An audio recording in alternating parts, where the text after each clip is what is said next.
ತಲೆನೋವು ಬಂತಪ್ಪ ಅಂತಂದ್ರೆ ಹೋಗ್ಲಿಲ್ಲ ಅಂತ ಅಂದ್ಕೊಳ್ಳೆ ನನಗೆ ಬ್ರೈನ್ ಟ್ಯೂಮರ್ ಆಗೈತಿ ಅಂತ ಅನ್ಕೊಂಡ್ ಬಿಡ್ತಾರಲ್ಲ ಸರ್. ಬರೀ ಒಂದೇ ತಲೆನೋವಿನಿಂದ ಈಗ ನಾವು ಕ್ಯಾನ್ಸರ್ ಬಂದಿದ್ದ ಅನ್ಕೊಳೋದು ತಪ್ಪು. ಯಾರು ನಿದ್ದೆ ಕೆಡ್ತಾರೋ, ಸ್ಟ್ರೆಸ್ ಯಾರಲ್ಲಿ ಜಾಸ್ತಿ ಇರುತ್ತೋ, ಯಾರು ಧ್ಯಾನ ಯೋಗ ಮೆಡಿಟೇಷನ್ ಮಾಡ್ತಿರಲ್ಲೋ, ಬಿಸಿ ಸ್ಕೆಡ್ಯೂಲ್ ಯಾರಿರುತ್ತೋ ಅವ್ರಲ್ಲಿ ಸ್ವಲ್ಪ ಕಾಮನ್ ಆಗಿರುತ್ತೆ. ಬಹಳ ಸರಿ ಪಿಕ್ಚರ್ನಾಗ ನೋಡ್ತೀವಿ, ಆಮೇಲೆ ಕತ್ತಿ ಕೇಳ್ತೇವಿ. ಆ ಹಾವು ಕತ್ತಿದ ಜಾಗದಲ್ಲಿ ಬಾಯಿ ಹಾಕಿ ರಕ್ತ ತೆಗಿಬೇಕು ಅಂತ ಹೇಳ್ತಾರೆ. ನಾಗರಾವ್ ಕಡ್ದಾಗ ಏನಾಗುತ್ತೆ ಅಂದ್ರೆ ಸ್ಟೇಜ್ 2 ಕ್ಯಾನ್ಸರ್, ಬ್ರೆಸ್ಟ್ ಕ್ಯಾನ್ಸರ್ ಆಗಿರ್ಬೋದು, ಅಥವಾ ಗರ್ಭಕೋಶದ ಕ್ಯಾನ್ಸರ್ ಆಗಿರ್ಬೋದು, ಪ್ರೋಸ್ಟೇಟ್ ಕ್ಯಾನ್ಸರ್ ಆಗಿರ್ಬೋದು, ಯಾವುದೇ ಆಗಲಿ ಸ್ಟೇಜ್ 1 ಮತ್ತು 2 ಅಲ್ಲಿ ಅರ್ಲಿಯಾಗಿ ಬಂದು ಡಿಟೆಕ್ಟ್ ಮಾಡಿ ಅದನ್ನ ಸರ್ಜಿಕಲಿ ರಿಮೂವ್ ಮಾಡಿದ್ರೆ ಕಂಪ್ಲೀಟ್ ಆಗಿ ಕ್ಯೂರ್ ಮಾಡ್ಬೋದು. ಈಗ ಹೊಟ್ಟೆ ಒಂದ್ ಸ್ವಲ್ಪ ಗುಡುಗುಡು ಒಂದು ಗ್ಯಾಸ್ಟ್ರಿಕ್ ಸಾತು ಅಂತಂದ್ರೆ ಜೀರಾ ಸುಡಾ ಕುಡಿಯೋದು ಅದನ್ನೆಲ್ಲ ಮಾಡ್ತಾರಲ್ಲ. ಆಮೇಲೆ ಬಾಣಂತಿಯರಿಗೆ, ನವಜಾತ ಶಿಶುಗಳಿಗೆ ಹೊಗೆ ಕುಡಿಸೋದು, ಲೋಬಾನ ಹಾಕೋದು ಬಹಳ ಮಾಡ್ತಾರಲ್ಲ. ಅದು ಇಂಥ ಪ್ರಾಕ್ಟೀಸ್.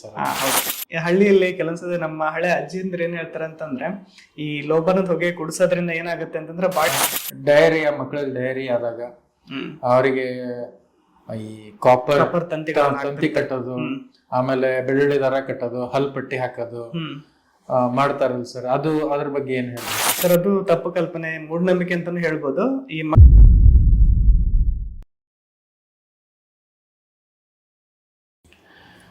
ಆಮೇಲೆ ಈಗ ಜನರಲ್ ಆಗಿ ತಲೆನೋವು ಬಂತಪ್ಪ ಅಂತಂದ್ರೆ ಹೋಗ್ಲಿಲ್ಲ ಅಂತ ಅಂದ್ಕೊಳ್ಳೆ ನನಗೆ ಬ್ರೈನ್ ಟ್ಯೂಮರ್ ಆಗೈತಿ ಅಂತ ಅನ್ಕೊಂಡ್ ಬಿಡ್ತಾರಲ್ಲ ಸರ್. ಇದು ಏನು? ಹಾ ಸರ್, ಯೂಶಲಿ ಈ ತಲೆನೋವು ಬಹಳ ಮಂದಿ ನಮ್ಮ OPD ಬರ್ತಿರ್ತಾರೆ. ಸರ್ ನನ್ ತಲೆನೋವು ಆಗಿದೆ, ನನಗೆ ಟ್ಯೂಮರ್ ಏನಾರು ಆಗಿರ್ಬೋದಾ, ಒಂದು ಸ್ಕ್ಯಾನಿಂಗ್ ಮಾಡಿ ನೋಡ್ಸಿ ಅಂತ ಹೇಳ್ತಾರೆ. ಯೂಶಲಿ ತಲೆ ಟ್ಯೂಮರ್ ಬಹಳ ಕಡಿಮೆ, ಲೆಸ್ ದನ್ 1% ಅಂತ ಹೇಳ್ತಾರೆ. ಅದು ಹೆಡ್ಏಕ್ ಇರೋ ಪೇಷಂಟ್ ಅಲ್ಲಿ ಲೆಸ್ ದನ್ 1% ಅಂತ ಹೇಳ್ತಾರೆ. ಬ್ರೈನ್ ಟ್ಯೂಮರ್ ಜೊತೆಗಿರೋ ಹೆಡ್ಏಕ್ ಬಹಳ ಸಿವಿಯರ್ ಇರುತ್ತೆ, ಸಿಕ್ಕಾಪಟ್ಟೆ ಇರುತ್ತೆ, ಕಂಟಿನ್ಯೂಸ್ ಆಗಿರುತ್ತೆ. ತಲೆನೋವಿನ ಜೊತೆಗೆ ಪೇಷಂಟ್ಗೆ ಏನಾಗುತ್ತೆ ಅಂದ್ರೆ ಕೈಕಾಲಿನ ಸ್ವಾಧೀನತೆ ಕಡಿಮೆ ಆಗೋ ಚಾನ್ಸ್ ಇರುತ್ತೆ, ದೃಷ್ಟಿ ಮಂದತೆ ಆಗೋ ಚಾನ್ಸಸ್ ಇರುತ್ತೆ, ಫಿಟ್ಸ್ ಬರೋ ಚಾನ್ಸ್ ಇರುತ್ತೆ, ಎಚ್ಚರ ತಪ್ಪೋ ಚಾನ್ಸಸ್ ಇರುತ್ತೆ. ಬರೀ ಒಂದೇ ತಲೆನೋವಿನಿಂದ ಈಗ ನಾವು ಕ್ಯಾನ್ಸರ್ ಬಂದಿದ್ದ ಅನ್ಕೊಳೋದು ತಪ್ಪು. ಬಹಳ ಈ ಕ್ಯಾನ್ಸರ್ ಬಿಟ್ಟು ಬೇರೆ ತಲೆನೋವು ಕಾರಣಗಳು ಇರ್ತವೆ. ಉದಾಹರಣೆಗೆ ಮೈಗ್ರೇನ್ ತಲೆನೋವು ಅಂತ ಹೇಳ್ಬೋದು, ಟೆನ್ಷನ್ ಟೈಪ್ ಆಫ್ ಹೆಡ್ಏಕ್ಸ್ ಅಂತ ಕರೀತಾರೆ, ಪ್ರೈಮರಿ ಹೆಡ್ಏಕ್ಸ್ ಅಂತ ಕರೀತಾರೆ. ಸೊ ಬೇರೆ ವೆರೈಟೀಸ್ ಬಹಳ ಕಾಮನ್ನು. ಈಗ ಬರೀ ತಲೆನೋವಿದೆ ಅಂದರೆ ಕ್ಯಾನ್ಸರ್ ಇದೆ ಅಂತ ಅನ್ಕೊಳೋದು ತಪ್ಪು ಆ್ಯಕ್ಚುಲಿ. ಆಮೇಲೆ ಈಗೇನೋ ಡಯಾಗ್ನೋಸಿಸ್ ಮಾಡ್ಸಕ್ ಹೋದಾಗ ಸರ್, ಅವಾಗ ಈ MRI ಮಾಡಕ್ ಕೆಲವೊಬ್ರು ಹಿಂದೇಟ್ ಹಾಕ್ತಾರೆ. ಇಲ್ಲ ಅದು ರೇಡಿಯೇಷನ್ ಬಹಳ ಇರ್ತೈತಿ, ಆ ರೇಡಿಯೇಷನ್ ಇಂದ ನನಗೇನಾರ ಸೈಡ್ ಎಫೆಕ್ಟ್ ಆಗಬಾರ್ದು ಅನ್ನೋ ಒಂದು ಕಲ್ಪನೆ ಇರುತ್ತೆ ಸರ್. ಇದು ಎಷ್ಟರ ಮಟ್ಟಿಗೆ ಸತ್ಯ? ಇದು ಆಕ್ಚುಲಿ ತಪ್ಪು ಕಲ್ಪನೆ. ಯೂಶಲಿ MRI ನಾವು ಏನ್ ಮಾಡ್ತೇವೆ ಅಂತಂದ್ರೆ ಮ್ಯಾಗ್ನೆಟಿಕ್ ರಿಸೋನೆನ್ಸ್ ವೇವ್ಸ್ ಅಂತ ಕರೀತಾರೆ. ಯೂಶಲಿ ಅದರಲ್ಲಿ ರೇಡಿಯೇಷನ್ ಇರಲ್ಲ. ಉದಾಹರಣೆಗೆ CT ಸ್ಕ್ಯಾನ್, ಎಕ್ಸ್ರೇ ಸ್ಕ್ಯಾನ್ ಅಲ್ಲಿ ರೇಡಿಯೇಷನ್ ಆಗುತ್ತೆ, ಅದರಿಂದ ರೇಡಿಯೇಷನ್ ಇಂಜುರಿ ಆಗೋ ಚಾನ್ಸ್ ಇರುತ್ತೆ. ಈ ಪ್ರೆಗ್ನೆಂಟ್ ವುಮೆನ್ಸ್ ಅಲ್ಲಿ, ಯಂಗ್ ಕಿಡ್ಸ್ ಅಲ್ಲಿ, ಆಮೇಲೆ ಹೆಣ್ಮಕ್ಳಲ್ಲಿ ಸ್ವಲ್ಪ ಆಲ್ಮೋಸ್ಟ್ ಅವಾಯ್ಡ್ ಮಾಡ್ತೀವಿ. But magnetic resonance imaging MRI ಅಲ್ಲಿ ಯೂಶಲಿ ರೇಡಿಯೇಷನ್ ಇಂಜುರಿ ಆಗಲ್ಲ. ಸೊ ಈ ರೇಡಿಯೇಷನ್ ಇಂಜುರಿ ಆಗುತ್ತೆ ಅನ್ನೋದು ಒಂಥರ ತಪ್ಪು ಕಲ್ಪನೆ.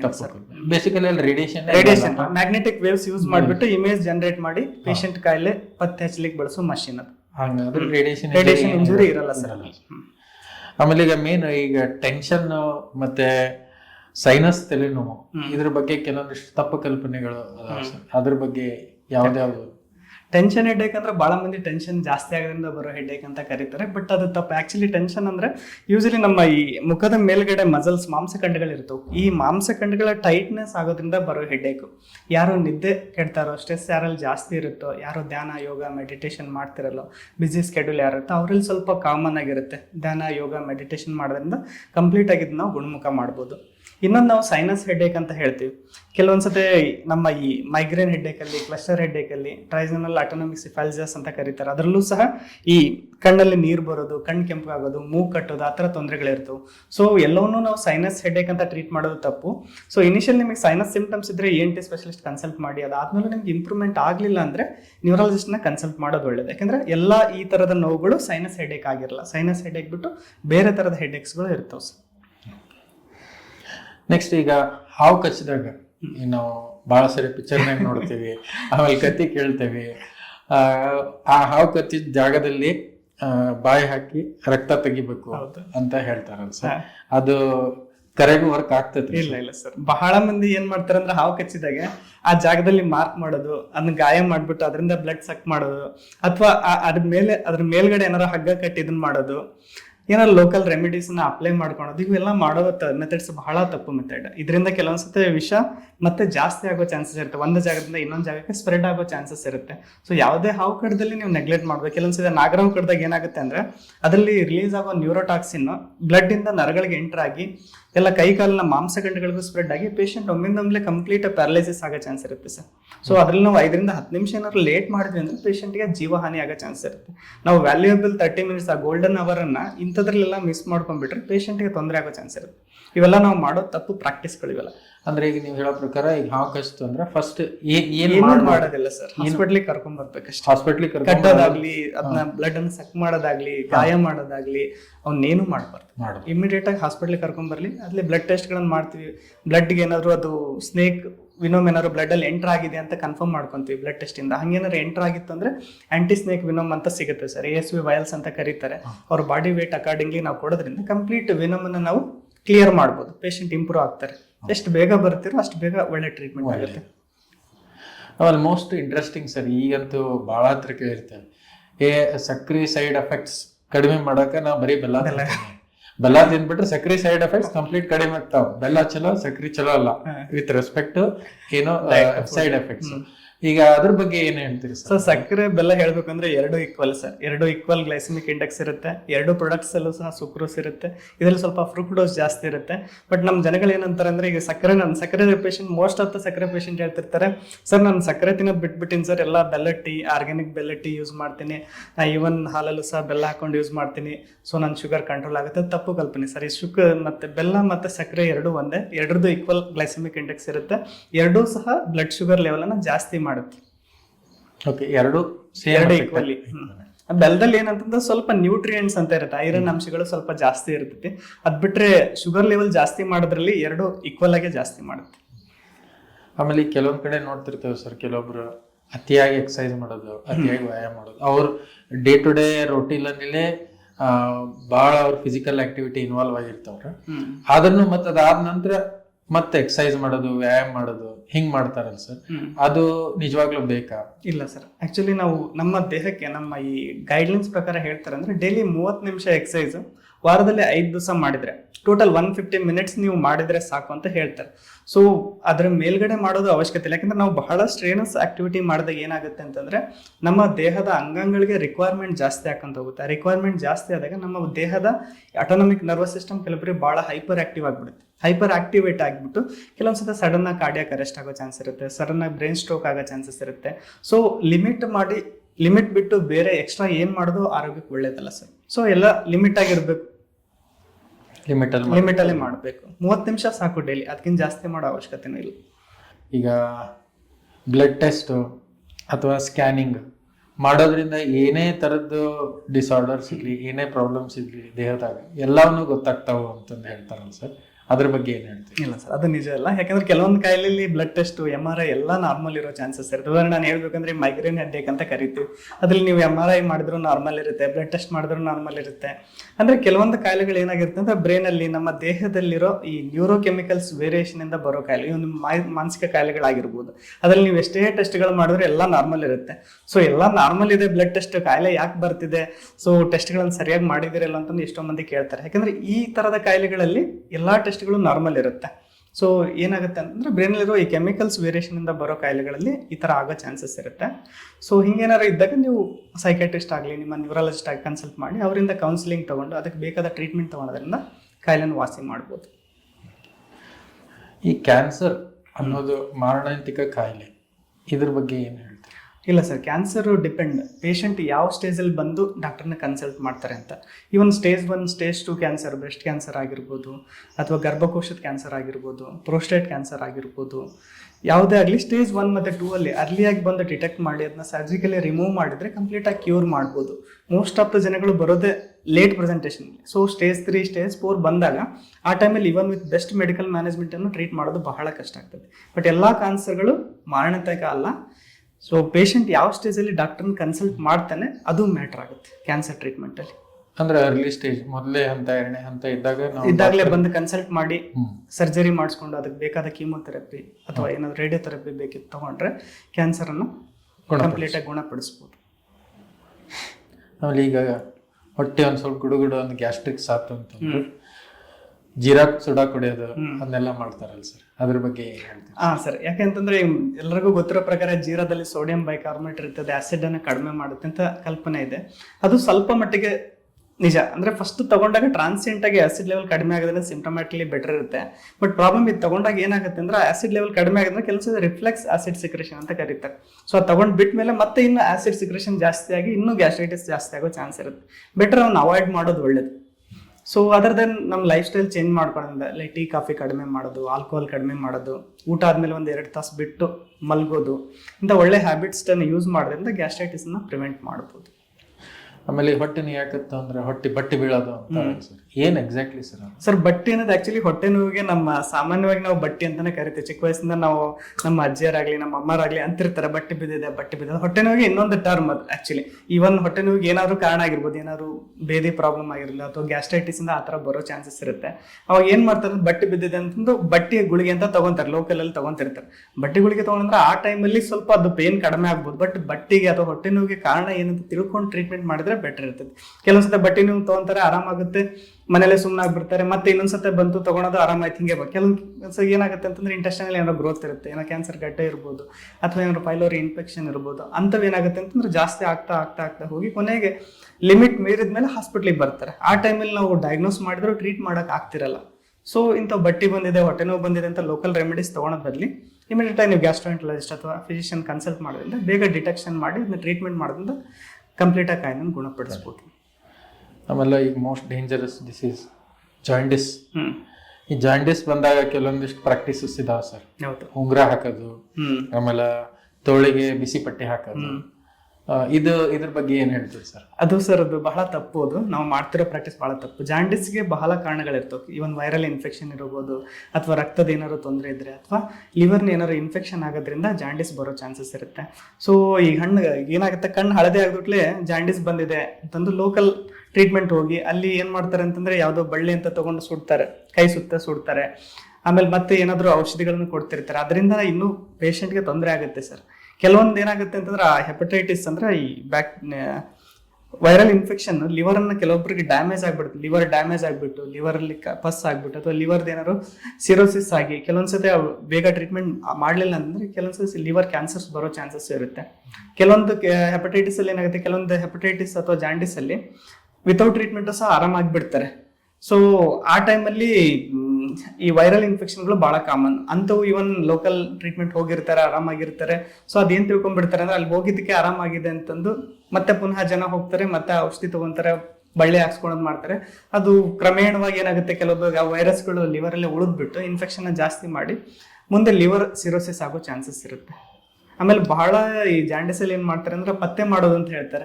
ಆಕ್ಚುಲಿ ಪತ್ತೆ ಮಾಡೋದು ಅವಶ್ಯಕತೆ ಇಲ್ಲ ಜಾಂಡಿಸ್ ಅಲ್ಲಿ. ಜಾಂಡಿಸ್ ಅಲ್ಲಿ ಪತ್ತೆ ಮಾಡೋದ್ರಿಂದ ನಮ್ಮ ದೇಹದಲ್ಲಿ ಇನ್ನೂ ಅವಶ್ಯಕವಾದ ನ್ಯೂಟ್ರಿಯೆಂಟ್ಸ್ ಕಡಿಮೆ ಹಾಕಂತಾನೆ ಹೋಗುತ್ತೆ. First of all liver work ಮಾಡ್ತಿರಲ್ಲ, ನಾವು ಕೊಡೋದು ಸಹ ಕಡಿಮೆ ಮಾಡಿಬಿಟ್ವಿ ಅಂದ್ರೆ ಪೇಷಂಟ್ ಇನ್ನೂ ತೆಳ್ಳಗೆ ಹಾಕೊಂತ ಹೋಗ್ತಾನೆ, ನ್ಯೂಟ್ರಿಷನಲ್ಲಿ ಡಿಪ್ರೈವ್ ಹಾಕೊಂತ ಹೋಗ್ತಾನೆ, ಮತ್ತೆ ರೋಗ ನಿರೋಧಕ ಶಕ್ತಿ ಕಡಿಮೆ ಹಾಕೊಂತ ಹೋಗುತ್ತೆ. ಸೊ ಈ ತರದ ಮೆಥಡ್ಸ್ಗಳನ್ನು ನಾವು ಅನುಕರಣೆ ಮಾಡಬಾರ್ದು. ಈಗ ಕಾನ್ಸ್ಟಿಪೇಷನ್ ಆದಾಗ ಹೈಡ್ರೋಥೆರಪಿ ಅಥವಾ ಎನಿಮಾ ಥೆರಪಿ ಅಂತ ಮಾಡ್ತಾರಲ್ಲ ಸರ್, ಅದರ ಬಗ್ಗೆ ಒಂದು ಸ್ವಲ್ಪ ತಿಳಿಸ್ಕೊಡ್ರಿ ಸರ್. ಓಕೆ, ಈ ಕಾನ್ಸ್ಟಿಪೇಷನ್ ಅನ್ನು ನಾವು ಕನ್ನಡದಲ್ಲಿ ಮಲಬದ್ಧತೆ ಅಂತ ಕರಿತೀವಿ. ಇದಕ್ಕೆ ಹಲವಾರು ಕಾರಣಗಳಿರ್ತವೆ. ದೇಹದಲ್ಲಿ ಏನಾದ್ರು ನೀರಿನ ಅಂಶ ಏನಾದ್ರು ಕಡಿಮೆ ಇದ್ರೆ, ನೀರು ಕಡಿಮೆ ಕುಡಿಯೋದ್ರಿಂದ, ಅಥವಾ ನಾವು ಊಟ ಮಾಡೋ ಪದಾರ್ಥದಲ್ಲಿ ನಾರಿನ ಅಂಶ ಏನಾದ್ರು ಕಡಿಮೆ ಇದ್ರೆ, ಥೈರಾಯ್ಡ್ ತೊಂದರೆಗಳಿದ್ರೆ, ಅಥವಾ ಕರಳಿನ ಏನಾದ್ರು ಸಮಸ್ಯೆಗಳಿದ್ರೆ ಈ ಮಲಬದ್ಧತೆ ಆಗೋ ಚಾನ್ಸಸ್ ಇರುತ್ತೆ. ಯೂಶಲಿ ಈ ಮಲಬದ್ಧತೆಗೆ ಟ್ರೀಟ್ಮೆಂಟ್ ಏನಪ್ಪ ಅಂತಂದರೆ ಈ ಕಾರಣಗಳನ್ನು ಪತ್ತೆ ಹಚ್ಚಿ ಅದನ್ನ ಟ್ರೀಟ್ ಮಾಡೋದ್ರಿಂದ ಸರಿ ಹೋಗುತ್ತೆ.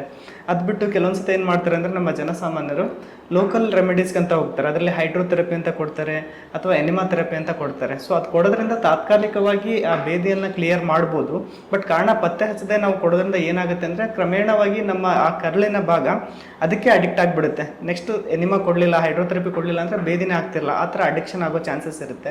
ಹಾಗೂ ನಾವು ಅದೇ ಥರ ಟ್ರೀಟ್ಮೆಂಟ್ ತೊಗೊಳೋದ್ರಿಂದ ಕಾರಣಗಳನ್ನು ಮಿಸ್ ಮಾಡಿಬಿಡ್ತೀವಿ. ಕಾರಣಗಳು ಮಿಸ್ ಮಾಡಿ ಆಮೇಲೆ ಮುಂದೆ ದೊಡ್ಡ ತೊಂದರೆ ಆದಮೇಲೆ ಆಸ್ಪತ್ರೆಗೆ ಬಂದು ಅವಾಗ ಟ್ರೀಟ್ಮೆಂಟ್ ತೊಗೊಳಕ್ಕೆ ಅಂತ ಟ್ರೈ ಮಾಡ್ತಿರ್ತೀವಿ. ಅದರಿಂದ ಪೇಷಂಟ್ಗೆ ಬಹಳ ತೊಂದರೆ ಆಗೋ ಚಾನ್ಸಸ್ ಇರುತ್ತೆ. ಆಮೇಲೆ ಸರ್, ಈಗ ಗಾಯ ಆದಾಗ ಗಾಯಕ್ಕೆ ಉಪ್ಪು ಸುರಿಯೋದು, ನೀರು ಸುರಿಯೋದು ಮಾಡ್ತಾರಲ್ಲ ಸರ್, ಸೊ ಅದು ಹೆಂಗೆ ಸರ್? ಏನು ಯೂಶಲಿ ಗಾಯ ಆದಾಗೆ ಜನಸಾಮಾನ್ಯರಲ್ಲಿ ಏನು ಮಾಡ್ತಾರೆ ಅಂತಂದರೆ ಅದ್ರ ಮೇಲೆ ಉಪ್ಪನ್ನು ಹಾಕೋದು, ಮಣ್ಣನ್ನು ಹಾಕೋದು ಅಥವಾ ನೀರನ್ನು ಹಾಕೋದು, ಈ ತರ ತಪ್ಪು ಟ್ರೀಟ್ಮೆಂಟ್ ಅನ್ನ ಮಾಡ್ಕೊಂತಿರ್ತಾರೆ. ಅದರಿಂದ ಏನಾಗುತ್ತೆ ಅಂತಂದ್ರೆ, ಉದಾಹರಣೆಗೆ ಈ ಮಣ್ಣನ್ನು ಅಥವಾ ಮರಳನ್ನ ಕಾಲಿಗೆ ಹಾಕೋದ್ರಿಂದ ಈ ಮಣ್ಣಲ್ಲಿ ಏನಿರುತ್ತೆ ಅಂದ್ರೆ ಟೆಟನಸ್ ಎಂಬ ಒಂದು ಬ್ಯಾಕ್ಟೀರಿಯಾ ಇರುತ್ತೆ. ಅದು ಕೆಲವೊಂದ್ಸತಿ ಆ ಗಾಯದಿಂದ ನರಕ್ಕೆ ಎಂಟರ್ ಆಗಿ ಅಥವಾ ಬೆನ್ನು ಹುರಿಗೆ ಹೋಗ್ಬಿಟ್ಟು ಟೆಟಾನಿಸಮ್ ಅಂತ ಕಾಯಿಲೆ ಕಾಸ್ ಮಾಡುತ್ತೆ. ಅದು ಟ್ರೀಟ್ಮೆಂಟ್ ಮಾಡೋದು ಬಹಳ ಕಷ್ಟ. ಅದರಲ್ಲಿ ಕೈ ಕಾಲುಗಳು ಅಥವಾ ದೇಹದ ಭಾಗ ಕಂಪ್ಲೀಟ್ ಆಗಿ ಟೈಟ್ ಆಗ್ಬಿಡುತ್ತೆ, ಇವನು ಉಸಿರಾಟಕ್ಕೂ ತೊಂದರೆ ಆಗೋ ಚಾನ್ಸಸ್ ಇರುತ್ತೆ. ಆಮೇಲೆ ಗಾಯದ ಮೇಲೆ ನಾವು ಈ ವಸ್ತುಗಳನ್ನ, ನೀರಾಗಿರ್ಬೋದು ಅಥವಾ ಮಣ್ಣನ್ನು ಹಾಕೋದ್ರಿಂದ ಮತ್ತೆ ಸೆಕೆಂಡರಿ ಇನ್ಫೆಕ್ಷನ್ ಆಗೋ ಚಾನ್ಸ್ ಇರುತ್ತೆ. ಇನ್ಫೆಕ್ಷನ್ ಆಗಿ ಗಾಯ ಇನ್ನೂ ಜಾಸ್ತಿ ಆಗುತ್ತೆ ಹೊರತು ಆರಾಮಾಗಲ್ಲ. ಸೊ ಈ ತರ ಪ್ರಾಕ್ಟೀಸ್ ಅನ್ನು ಯಾವತ್ತು ಮಾಡ್ಲಿಕ್ಕೆ ಹೋಗ್ಬಾರ್ದು. Thank you sir. ಈ ನಾರುಲಿ ಅಂತ ಹೇಳ್ತಾವಲ್ಲ ಸರ್ ಮೈ ಮೇಲೆ, ಅದಕ್ಕೆ ಲೋಕಲ್ ಅಪ್ಲಿಕೇಶನ್ ಮಾಡ್ತಾರೆ. ಸೊ ಅದ್ರ ಬಗ್ಗೆ ಏನು ಹೇಳ್ತೀರಿ ಸರ್? ನಾರುಲಿ ಎಂಬುದು ವೈರಲ್ ಇನ್ಫೆಕ್ಷನ್. ಸಮ್ಟೈಮ್ಸ್ ಇವನ್ ಟ್ರೀಟ್ಮೆಂಟ್ ಇಲ್ದೇನೂ ಸಹ ಸರಿ ಹೋಗೋ ಚಾನ್ಸಸ್ ಇರುತ್ತೆ. ಬಹಳ ಜನ ಏನ್ ಮಾಡ್ತಾರೆ ಅಂತಂದ್ರೆ, ಏನಾದ್ರು ದಾರ ತಗೊಂಡು ಕಟ್ಟಿ ಅದನ್ನ ಕ್ಲಿಯರ್ ಮಾಡೋದು ಅಥವಾ ಏನಾದ್ರು ಆಸಿಡ್ ಅಥವಾ ಏನಾದ್ರು ಕೆಮಿಕಲ್ಸ್ ಹಾಕಿ ಕ್ಲಿಯರ್ ಮಾಡ್ಲಿಕ್ಕೆ ಟ್ರೈ ಮಾಡ್ತಿರ್ತಾರೆ. ಅದು ಮಾಡೋದು ತಪ್ಪು ಆಕ್ಚುಲಿ. ಸೊ ಆ ಥರ ತೊಂದರೆ ಇದ್ರೆ ನೀವು ಸ್ಕಿನ್ ಡಾಕ್ಟರ್, ಡರ್ಮಟಾಲಜಿಸ್ಟ್ ಭೇಟಿ ಆಗೋದ್ರಿಂದ ಬಹಳ ಟೆಕ್ನಿಕ್ಗಳಿದ್ದಾವೆ. ಈವನ್ ಕೆಲವೊಂದು ಮೆಡಿಸಿನ್ಸ್ ಇಂದನೂ ಕ್ಲಿಯರ್ ಮಾಡೋ ಚಾನ್ಸ್ ಇರುತ್ತೆ, ಅಥವಾ ಏನಾದ್ರು ಸರ್ಜಿಕಲ್ ಟೆಕ್ನಿಕ್ ಯೂಸ್ ಮಾಡಿ ರಿಮೂವ್ ಮಾಡೋ ಟೆಕ್ನಿಕ್ಸು ಸಹ ಇರುತ್ತೆ. ಸೊ ನೀವು ಆ ಸಮಯದಲ್ಲಿ ಸ್ಕಿನ್ ಡಾಕ್ಟರ್ ಕನ್ಸಲ್ಟ್ ಮಾಡಿ ಟ್ರೀಟ್ಮೆಂಟ್ ತೊಗೊಳೋದು ಉತ್ತಮ. ನೀವು ಲೋಕಲ್ ರೆಮಿಡಿ ತೊಗೊಳೋದ್ರಿಂದ ಏನಾಗುತ್ತೆ ಅಂದರೆ, ಆ ಗಾಯದಲ್ಲಿ ಏನಾದ್ರು ಇನ್ಫೆಕ್ಷನ್ ಆಗಿ ನಾರುಲಿ ಬದಲಿ ಮತ್ತೆ ಬೇರೆ ನಾವು ಕಾಯಿಲೆಗಳನ್ನ ಇನ್ವೈಟ್ ಮಾಡ್ದಂಗೆ ಆಗುತ್ತೆ ಸರ್. ಅಂದ್ರೆ ಅದಕ್ಕೆ ದಾರ ಕಟ್ಟೋದು, ಎಳೆಯೋದು, ಸುಡೋದು ಅಥವಾ ಏನಾದ್ರು ಕೆಮಿಕಲ್ ಹಾಕೋದು, ಅದರಿಂದ ಗಾಯ ದೊಡ್ಡದಾಗುತ್ತೆ ಹೊರತು ಟ್ರೀಟ್ಮೆಂಟ್ ಸರಿ ಹೋಗಲ್ಲ. ಮಾಡಬಾರ್ದು ಅದನ್ನ ಆ್ಯಕ್ಚುಲಿ. ಆಮೇಲೆ ಈಗ ಸಣ್ಣ ಪ್ರಮಾಣದ ಅಪಘಾತ ಆಯ್ತು, ಎಲ್ಲರ ಕೈಗೆ ಕಾಲಿಗೆ ಎಲ್ಲೇ ಪೆಟ್ಟು ಬಿತ್ತು ಅಂತಂದ್ರೆ ಫಸ್ಟ್ ಮಸಾಜ್ ಮಾಡ್ತಾರೆ ಸರ್ ಆ ಪೆಟ್ಟು ಬಿದ್ದಿರೋ ಜಾಗಕ್ಕೆ. ಸೊ ಆ ಥರ ಮಸಾಜ್ ಮಾಡ್ಬೋದಾ, ಮಾಡಬಾರ್ದಾ? ಇಲ್ಲ ಸರ್, ಆಕ್ಚುಲಿ ಏನಾಗುತ್ತೆ ಅಂದ್ರೆ, ಅಪಘಾತ ಆದಾಗ ಕೆಲವೊಂದ್ಸತಿ ಏನಾದ್ರು ಮೂಳೆ ಫ್ರಾಕ್ಚರ್ ಆದಾಗೆ ಆ ಮೂಳೆಯಲ್ಲಿರೋ ಕ್ಯಾಲ್ಸಿಯಂ ಅಂಶ ಸುತ್ತಮುತ್ತ ಮಾಂಸಖಂಡಗಳಿಗೂ ಸಹ ಸ್ಪ್ರೆಡ್ ಆಗಿರುತ್ತೆ. ಆ ಟೈಮಲ್ಲಿ ನೀವು ಏನಾಗುತ್ತೆ, ಪ್ರೆಸ್ ಮಾಡಿ ಮಸಾಜ್ ಮಾಡೋದ್ರಿಂದ ಇನ್ನೂ ಸ್ಪ್ರೆಡ್ ಜಾಸ್ತಿ ಆಗಿ ಈ ಮಾಂಸಖಂಡಗಳಲ್ಲಿ ಕ್ಯಾಲ್ಸಿಯಂ ಬೆಳವಣಿಗೆ ಜಾಸ್ತಿ ಆಕ್ಕಂತ ಹೋಗುತ್ತೆ. ಸೊ ಅದರಿಂದ ಮಸಲ್ಸ್ ಇನ್ನೂ ಸ್ಟಿಫ್ ಆಗ್ತಾ ಹೋಗುತ್ತೆ. ಮಸಲ್ ಸ್ಟಿಫ್ ಆಗಿ ಅದರಿಂದ ಮತ್ತೆ ತೊಂದರೆ ಜಾಸ್ತಿ ಆಗೋ ಚಾನ್ಸ್ ಇರುತ್ತೆ. ಇದನ್ನ ಮಯೋಸೈಟಿಸ್ ಆಸಿಫಿಕಾನ್ಸ್ ಅಂತ ಕರಿತೀವಿ. ಸೊ ನಾವು ಮಸಾಜ್ ಮಾಡೋದ್ರಿಂದ ಇನ್ನು ತೊಂದರೆಗಳನ್ನ ಜಾಸ್ತಿ ಇನ್ವೈಟ್ ಮಾಡ್ಕೊಂಡಂಗೆ ಆಗುತ್ತೆ.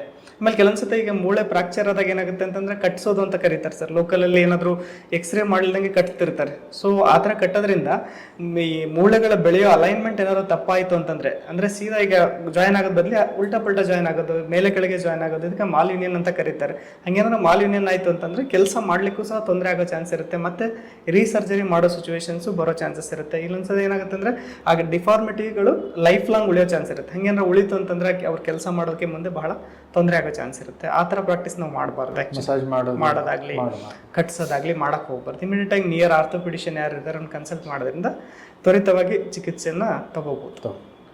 ಆಮೇಲೆ ಬಾಣಂತಿಯರಿಗೆ, ನವಜಾತ ಶಿಶುಗಳಿಗೆ ಹೊಗೆ ಕುಡಿಸೋದು, ಲೋಬಾನ ಹಾಕೋದು ಬಹಳ ಮಾಡ್ತಾರ. ಅದು ಎಂತ ಪ್ರಾಕ್ಟೀಸ್ ಸರ್? ಹೌದು.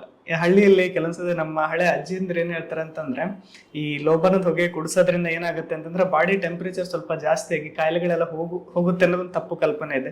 ಅದರಿಂದ ಏನ್ ತೊಂದರೆ ಆಗುತ್ತೆ ಅಂದ್ರೆ, ಈ ಕೊಡೋ ಹೊಗೆಗಳು ಈ ಉಶ್ವಾಸದ ಮೂಲಕ ಶ್ವಾಸಕೋಶಕ್ಕೆ ಹೋಗಿ ಅಲ್ಲಿನ ಮ್ಯೂಕೋಸರ್ನ ಡ್ಯಾಮೇಜ್ ಮಾಡುತ್ತೆ.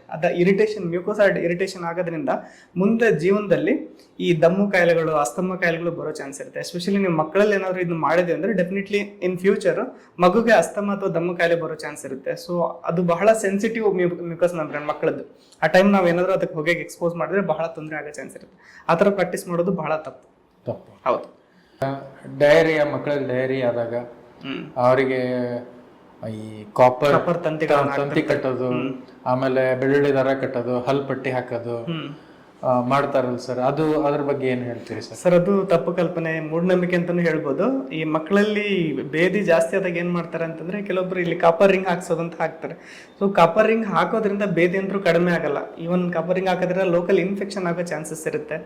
ಆಮೇಲೆ ಕೆಲವೊಂದ್ಸತಿ ಈ ಮಕ್ಕಳ ಹಲ್ಲು ಬೆಳೆಯುವಾಗ ಏನಾಗುತ್ತೆ ಅಂತಂದ್ರೆ, ಎನಾಮಿಲ್ ಲೆವೆಲ್ ಜಾಸ್ತಿ ಇರೋದ್ರಿಂದ ಮಕ್ಕಳು ಕಡಿತಿರ್ತಾವೆ ನೋವನ್ನು ಕಡಿಮೆ ಮಾಡೋಕ್ಕೋಸ್ಕರ. ಸೊ ಕಡಿಯುವಾಗ ಅಥವಾ ಕೆಳಗಡೆ ಬಿದ್ದ ಆಬ್ಜೆಕ್ಟ್ನ ತಿಂದು ಬೇದಿ ಜಾಸ್ತಿ ಆಗೋ ಚಾನ್ಸ್ ಇರುತ್ತೆ. ಅದನ್ನ ಕಡಿಯೋದು ನಿಲ್ಸ್ಲಿಕ್ಕೋಸ್ಕರ ಈ ಹಸಿರು ಪಟ್ಟಿ ಅಥವಾ ಬ್ಲ್ಯಾಕ್ ಪಟ್ಟಿಗಳು, ಹಲ್ ಪಟ್ಟಿ ಅಂತ ಕರೀತಾರೆ, ಕೊಳ್ಳೆ ಕಟ್ಟಿರ್ತಾರೆ. ಸೊ ಅವಾಗ ಏನಾಗುತ್ತೆ, ಮಗು ಅದನ್ನ ತಗೊಂಡು ಬಾಯಲ್ಲಿ ಇಟ್ಕೊಂಡು ಅದನ್ನು ಕಡಿಲಿಕ್ಕೆ ಸ್ಟಾರ್ಟ್ ಮಾಡುತ್ತೆ. ಅದರಿಂದ ನಾವು ಹೊರಗಡೆ ಇರೋ ಆಬ್ಜೆಕ್ಟ್ಸ್ ಅನ್ನ ಮತ್ತೆ ಬಾಯೊಳಗೆ ಇಂಟ್ರೊಡ್ಯೂಸ್ ಮಾಡಿ ಮತ್ತೆ ಜಾಸ್ತಿ ಇನ್ಫೆಕ್ಷನ್ ಮಾಡ್ದಂಗೆ ಅನ್ಸುತ್ತೆ. ಸೊ ಅದು ಸಹ ಮೆಥಡ್ ಸರಿಯಲ್ಲ. ಕೆಲವೊಂದ್ಸತಿ ಏನ್ ಮಾಡ್ತಾರೆ, ಕೆಮ್ಮು ಕಫ ಜಾಸ್ತಿ ಆದಾಗ ಈ ನಮ್ಮ ಅಜ್ಜಿಯಂದ್ರೆ ಏನ್ ಮಾಡ್ತಾರೆ, ಬೆಳ್ಳುಳ್ಳಿ ದಾರ ಕಟ್ತಾರೆ. ಅದರಿಂದ ಉಪಯೋಗ ಅಂತೂ ಆಗಲ್ಲ. ಬೆಳ್ಳುಳ್ಳಿ ದಾರ ಹೊರಗಡೆ ಕಟ್ಟೋದ್ರಿಂದ ಕೆಮ್ಮು ವಾಸಿ ಆಗುತ್ತೆ ಅನ್ನೋದು ತಪ್ಪು ಕಲ್ಪನೆ. ಆಮೇಲೆ ಮಗು ಡೆಲಿವರಿ ಆದ್ಮೇಲೆ ಈ ಹೊಕ್ಕಳ ಬಳ್ಳಿಗೆ ಕೆಲವೊಬ್ರು ಸಗಣಿಯನ್ನು ಹಚ್ತಿರ್ತಾರೆ ಇನ್ಫೆಕ್ಷನ್ ಆಗ್ಬಾರ್ದು ಅಂತ. ಕೆಲವೊಂದ್ಸತಿ ಸಗಣಿಯಲ್ಲಿರೋ ಕೆಲವೊಂದ್ಸತಿ ಬ್ಯಾಕ್ಟೀರಿಯಾಗಳು ಅಂಬಲಿಕಸ್ ಮೂಲಕ ಬ್ಲಡ್ಗೆ ಏನಾದ್ರು ಎಂಟರ್ ಆಯ್ತು ಅಂತಂದ್ರೆ ಅದರಿಂದನೂ ಸಹ ಮಗುಗೆ ಬಹಳ ತೊಂದರೆ ಆಗೋ ಚಾನ್ಸ್ ಇರುತ್ತೆ. ಸೊ ಈ ಪ್ರಾಕ್ಟಿಕಲ್ಗಳನ್ನು ಸಹ ನಾವು ಮಾಡಬಾರ್ದು.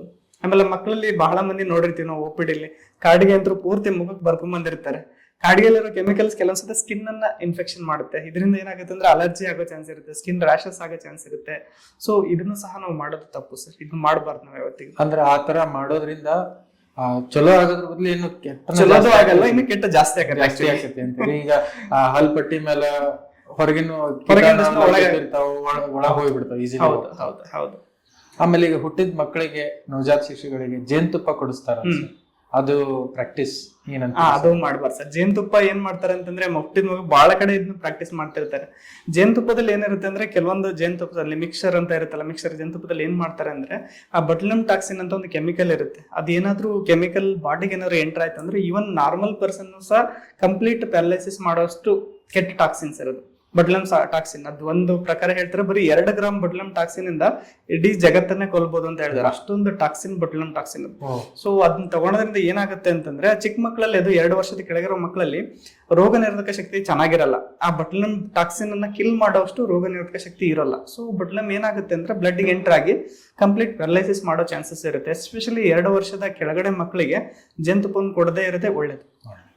ಈಗ ಬಾಣಂತಿಯರಿಗೆ ನೀರ್ ಕುಡಿಯಕ ಬಹಳ ರೆಸ್ಟ್ರಿಕ್ಷನ್ ಮಾಡ್ತಿರ್ತಾರ್ರಿ, ಯಾಕ್ರಿ? ಅದೇನು ಸರಿ? ಅದು ನಮ್ಮ ಹಳೆ ಅಜ್ಜಿಯಂದ್ರ ಏನ್ ಹೇಳ್ತಾರೆ ಅಂತಂದ್ರೆ, ನೀರ್ ಜಾಸ್ತಿ ಕುಡಿದ್ರೆ ದೇಹದಲ್ಲಿ ನೀರಿನಂಶ ಜಾಸ್ತಿ ಆಗಿ ಶೀತ ಬರೋದು, ಕೆಮ್ಮು ಬರೋದು, ಉಸಿರಾಟ ತೊಂದರೆ ಆಗೋದು ಅದೊಂದು ಬಹಳ ತಪ್ಪು ಕಲ್ಪನೆ ಇದೆ ಸರ್. ಏನಾಗುತ್ತೆ, ಈಗ ಬಾಣಂತಿಯರು ಇರ್ಬೋದು ಅಥವಾ ಡೆಲಿವರಿ ಆದ್ಮೇಲೆ ಬಹಳ ನೀರನ್ನ ರಿಸ್ಟ್ರಿಕ್ಟ್ ಮಾಡ್ಬಿಡ್ತಾರೆ. ನಾವು ರೀಸೆಂಟ್ ಆಗಿ ಬಹಳ ಕೇಸ್ಗಳನ್ನ ನೋಡ್ತಿರ್ತೀವಿ. ಏನ್ ಮಾಡ್ತಾರೆ ಅಂದ್ರೆ ದೇಹದಲ್ಲಿ ನೀರಿನಂಶ ಕ್ರಮೇಣ ಕಡಿಮೆ ಆಯ್ತು ಅಂದ್ರೆ ಏನಾಗುತ್ತೆ ಅಂದ್ರೆ ರಕ್ತ ಗಾಢತೆ ಜಾಸ್ತಿ ಆಕಂತ ಹೋಗುತ್ತೆ. ರಕ್ತ ಗಾಢತೆ ಜಾಸ್ತಿ ಆಗಿ ಬ್ರೈನ್ ಅಲ್ಲಿರೋ ರಕ್ತನಾಳಗಳು ಬ್ಲಾಕ್ ಆಗ್ಬಿಡ್ತು. ಇದಕ್ಕೆ ನಾವು ಕಾರ್ಟಿಕಲ್ ವೇನಸ್ ಥ್ರೋಂಬೋಸಿಸ್ ಅಂತ ಕರಿತೀವಿ. ಇದು ಬಹಳ ಕಾಮನ್ ಆಗಿ ಹೆಣ್ಮಕ್ಳಲ್ಲಿ ಅದು ಡೆಲಿವರಿ ಆದ್ಮೇಲೆ ನೋಡ್ತಿರ್ತೀವಿ. ಅವರು ಯಾರು ನೀರನ್ನ ರೆಸ್ಟ್ರಿಕ್ಟ್ ಮಾಡಿದ್ರೆ ಅವ್ರಿಗೆ ಬಹಳ ಕಾಮನ್. ಇದು ಬಹಳ ಡೆಡ್ಲಿ ಕಂಡೀಷನ್. ಅಕಸ್ಮಾತ್ ನಾವು ಇಮಿಡಿಯೇಟ್ ಆಗಿ ಐಡೆಂಟಿಫೈ ಮಾಡಿ ಟ್ರೀಟ್ ಮಾಡಲಿಲ್ಲ ಅಂದ್ರೆ ಜೀವಾಪಾಯ ಆಗೋ ಚಾನ್ಸಸ್ ಇರುತ್ತೆ. ಈವನ್ ಪೇಷಂಟ್ ಕೋಮಾ ಹೋಗೋ ಚಾನ್ಸ್ ಇರುತ್ತೆ. ನಾವು ಸಿಂಪಲ್ ಪ್ರಿವೆಂಟೇಬಲ್ ಇದೆ, ಚೆನ್ನಾಗಿ 2 ರಿಂದ 3 ಲೀಟರ್ ನೀರು ಕುಡಿಸಿದ್ರೆ ಈ ಕಾಯಿಲೆ ಬರೋಂಗಿಲ್ಲ. ಇದು ಬಹಳ ತಪ್ಪು ಕಲ್ಪನೆ. ಇದನ್ನ ಯಾರು ಫಾಲೋ ಮಾಡ್ಲಿಕ್ಕೆ ಹೋಗ್ಬಿಡ್ರಿ. ಸೊ ಚೆನ್ನಾಗಿ ನೀರು ಕುಡೀರಿ. ಡೆಲಿವರಿ ಟೈಮಲ್ಲಿ ಆಗಲಿ, ಪ್ರೆಗ್ನೆನ್ಸಿ ಟೈಮ್ ಆಗಲಿ ಚೆನ್ನಾಗಿ ನೀರು ಕುಡೀರಿ. Thank you sir. ಇದಾದ್ಬಿಟ್ಟು ಇನ್ನೊಂದು ಪರ್ಸನಲ್ ಪ್ರಶ್ನೆ. ಈಗ ಗ್ರಾಮೀಣ ಭಾಗದಿಂದ ಬಂದು ಕನ್ನಡ ಮಾಧ್ಯಮದಲ್ಲಿ ಓದ್ಕೊಂಡು ಈ ನ್ಯೂರಾಲಜಿಸ್ಟ್ ಆಗೋವರೆಗೂ ನಿಮ್ದು ಏನು ಪಯಣ ಆಯ್ತಲ್ಲ, ಅದು ಸುಲಭ ಅಂತ ಇರೋದಿಲ್ಲ. ನಾವು ಅದ್ರ ಬಗ್ಗೆ ಏನು ನೋ ಡೌಟ್. ಆದ್ರೆ ಎಷ್ಟೊಂದು ಮಕ್ಕಳಿಗೆ ನಿಮ್ ಮಾತುಗಳು ಮೋಟಿವೇಶನ್ ಆಗುತ್ತೆ, ಇನ್ಸ್ಪಿರೇಷನ್ ಆಗುತ್ತೆ. ಏನ್ ಹೇಳ ಬಯಸ್ತೀರಿ? ನಿಮ್ ಪಯಣ ಹೆಂಗಿತ್ತು? ಎಲ್ಲೆಲ್ಲಿ ಚಾಲೆಂಜಸ್ ಫೇಸ್ ಮಾಡಿದ್ರಿ? ಹೌದು ಸರ್, ನಮ್ಮ ಪ್ರೈಮರಿ ಆಗಲಿ ಹೈಸ್ಕೂಲ್ ಆಗಲಿ ನಾವು ಗ್ರಾಮೀಣ ಭಾಗದಲ್ಲೇ ಓದಿದ್ದು, ಕನ್ನಡ ಮೀಡಿಯಂ ಅಲ್ಲೇ ಓದಿದ್ದು. ಫಸ್ಟ್ ನಾವು PUC ಹೋದಾಗಲಿ, ಮೆಡಿಕಲ್ಗೆ ಹೋದಾಗಲಿ ಇಂಗ್ಲೀಷ್ ಟರ್ಮ್ಸ್ ಎಲ್ಲ ಬಹಳ ಕಷ್ಟ ಅನ್ಸೋದು. ಬಟ್ ಪ್ರಯತ್ನ ಪಟ್ಟು ಓದಿ ಅರ್ಥ ಮಾಡಿಕೊಂಡು ಈಕ್ವಲ್ ಆಗಿ ಕಾಂಪಿಟೇಟ್ ಮಾಡಿ ನೀಟ್ ಎಕ್ಸಾಮ್ಸ್ ಆಗಲಿ, CET ಎಕ್ಸಾಮ್ಸ್ ಕ್ಲಿಯರ್ ಮಾಡಿಕೊಂಡು ಇಷ್ಟೊಂದು ಜರ್ನಿ ಪಾಸ್ ಮಾಡಿದ್ವಿ. ಒಂದು ನಮ್ದು ಮನೇಲಿ ಫೈನಾನ್ಷಿಯಲ್ ಪ್ರಾಬ್ಲಮ್ಮು ಸಹ ಇತ್ತು. ನಾವು ಹಳ್ಳಿಯಿಂದ ಬಂದವರು, ನಮ್ಮ ಸ್ನೇಹಿತರು, ನಮ್ಮ ಸಂಬಂಧಿಕರು ಎಲ್ಲರೂ ಸಹ ಸಹಾಯ ಮಾಡಿ ಈ ಲೆವೆಲ್ಗೆ ಬರ್ಲಿಕ್ಕೆ ಹೆಲ್ಪ್ ಮಾಡಿದ್ರು. ಇದೊಂದು ಹೇಳ್ಬೇಕೇನಂತಂದ್ರೆ ಯಾವುದೂ ಕಷ್ಟ ಅಲ್ಲ. ಸೊ ಪ್ರಯತ್ನ ಪಟ್ರೆ ಏನಾದ್ರೂ ಸಾಧಿಸ್ಬೋದು. ಛಲ ಇರಬೇಕು, ಪ್ರಯತ್ನ ಇರಬೇಕು. ಸೊ ಪ್ರಯತ್ನ ಯಾವತ್ತಿಗೂ ನಮ್ಮ ಸೈಡಿಂದ ಇರಬೇಕು, ಫಲನ ಯಾವತ್ತಿಗೂ ನಾವು ಎಕ್ಸ್ಪೆಕ್ಟ್ ಮಾಡಬಾರ್ದು. ಸೊ ಚೆನ್ನಾಗಿ ಓದಬೇಕು.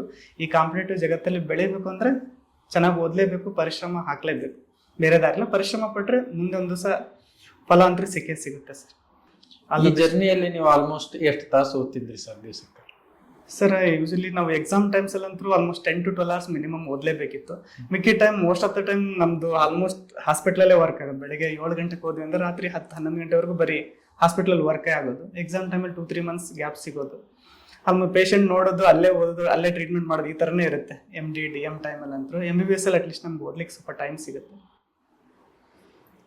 ತುಂಬಾ ಒಳ್ಳೆ ಮಾಹಿತಿ ಶೇರ್ ಮಾಡಿದ್ರಿ ಸರ್ ನಮ್ಮ ಜೊತೆಗೆ. ನಮ್ಮ ಶೋಕ್ ಬಂದು ಥ್ಯಾಂಕ್ ಯು ಸರ್. ಇನ್ವೈಟ್ ಮಾಡಿದ್ದಕ್ಕೆ thanks. Thank you sir. Thank you.